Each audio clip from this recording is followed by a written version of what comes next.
As you can tell, I fish some pretty skinny waters sometimes, and while I don't fret a lot about some paint missing on my skeg, I do care a lot about the lower unit.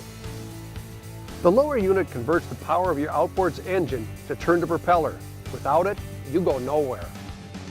Hey, it's really smart to visually inspect your lower unit every time you come off the water. In fact, I check both of mine every time I trailer my boat. If you find things like fishing line wrapped around the prop shaft, remove it immediately. Also, periodically check the color of your lower unit's gear lube. If it's milky in color, have your outboard professionally inspected for possible water intrusion. If it looks or smells burnt, replace it immediately with Yamaha Marine Gear Case Lube.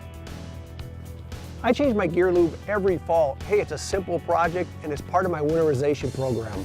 When it comes to achieving peak performance, maintenance matters.